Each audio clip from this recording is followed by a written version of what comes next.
Olá, é um privilégio poder estar apresentando para vocês a devocional no dia de hoje. O meu nome é Euro e eu acredito que a maioria aqui me conhece. Primeiro porque meu nome é um pouco diferente, né? E segundo porque fiquei bastante tempo em Viçosa, né? Fui para o Colune em 86, depois eu fiz o curso de informática, né? Comecei a fazer o curso de informática e me mudei para o curso de administração, me formando em 99. Então eu fiquei um período bem grande, né, em Viçosa, e foi um tempo muito abençoado.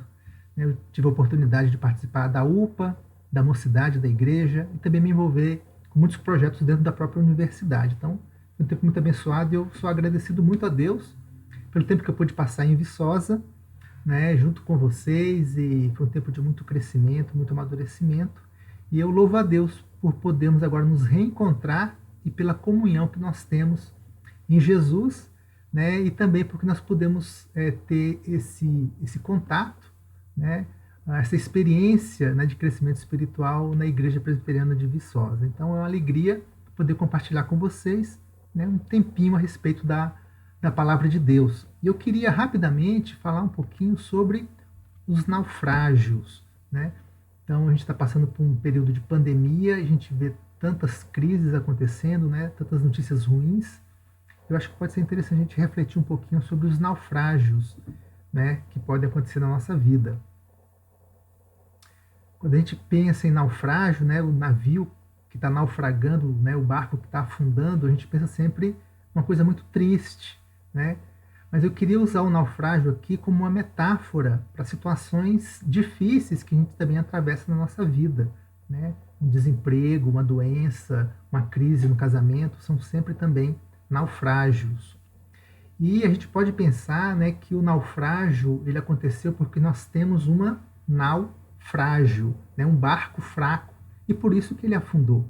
E podemos querer então fortalecer esse barco, né, para que ele possa suportar qualquer tipo de dificuldade. O problema é a gente colocar confiança nesse barco, porque mesmo que a gente tenha um barco muito forte, pode ser que apareça um iceberg maior ainda do que esse nosso barco, uma tempestade mais forte, né, do que o nosso barco. E eu queria exemplificar, né, essa situação de que o cristão muitas vezes ele passa por naufrágios, contando um naufrágio que o apóstolo Paulo sofreu, né? Ele estava de viagem para Roma e aconteceu que eles pretendiam ficar lá na ilha de Creta durante o inverno para se proteger, né, do período mais perigoso da viagem, mas não foi possível, né? Quando eles estavam tentando se aproximar de um porto mais seguro, antes de viajarem para Roma, né, depois do inverno, eles tiveram aí um probleminha durante a viagem. Depois de muito tempo, tendo se tornado a navegação perigosa e já passado o tempo do dia do jejum, Paulo os aconselhou, dizendo: Senhores, vejo que a viagem vai ser trabalhosa, com danos e muito prejuízo, não só da carga e do navio, mas também da nossa vida. Porém, o centurião dava mais crédito ao piloto e ao mestre do navio do que ao que Paulo dizia. Não sendo o porto próprio para invernar, a maioria deles era de opinião que deviam partir dali, para ver se podiam chegar a Fenice e aí passar o inverno, visto ser um porto de Creta que olhava para o noroeste e para o sudoeste.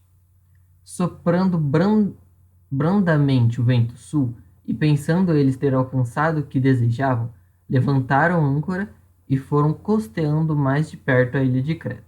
Entretanto, não muito depois, desencadeou-se do lado da ilha um tufão de vento, chamado Euraquilão.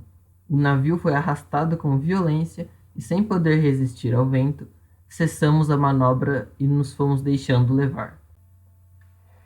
E o que eu descobri, né, é que os romanos, né, na verdade os gregos, eles davam nomes para os ventos, né? Então nós temos Bóreas, que é o vento norte, nós temos Euros, né, ou Euro, que é o vento leste, e assim sucessivamente.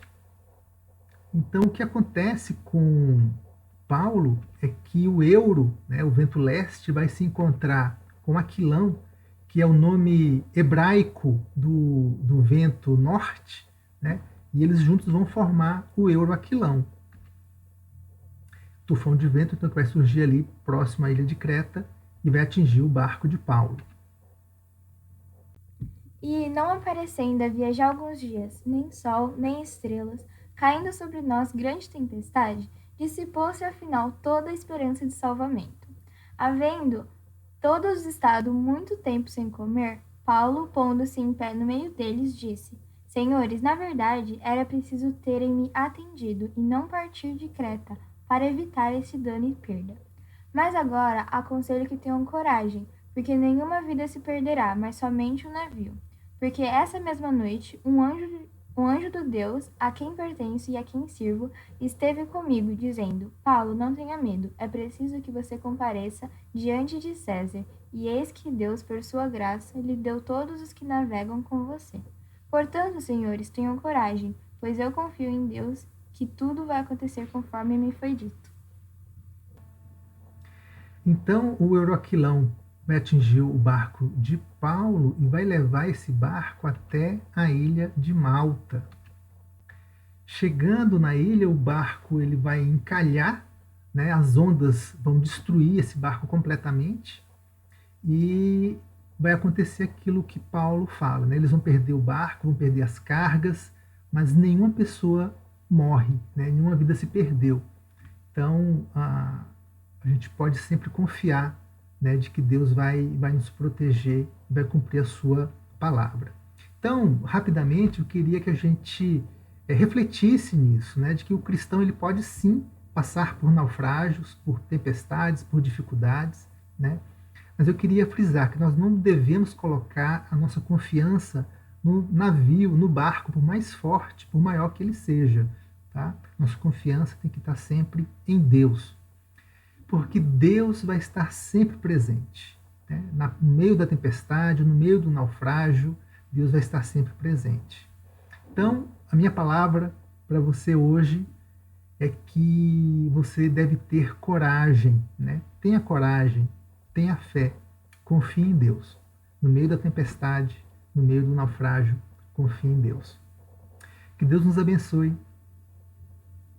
Que você tenha um dia abençoado na presença do Senhor. Amém. Olá, queridos. Aqui é a Emília, a esposa do Euro. Eu gostaria de orar com vocês hoje.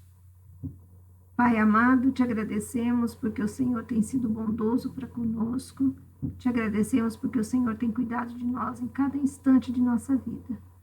Te agradecemos muito por esse grupo que se formou. Te agradecemos pela Igreja de Viçosa, que tem apoiado os estudantes, apoiou todas essas pessoas e tem apoiado muitos outros jovens. Muito obrigada por isso, Pai.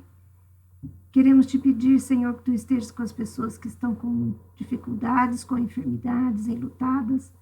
Queremos lembrar da Dona Maria Rosa, que o Senhor esteja com ela, agora no momento de sua cirurgia. Que tudo seja feito segundo a tua vontade.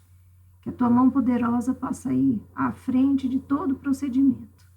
Agradecemos muito porque o Senhor tem estado conosco e sentimos isso, sentimos a tua presença sempre. Muito obrigada por tudo, Pai. Em nome de Cristo é que oramos. Amém.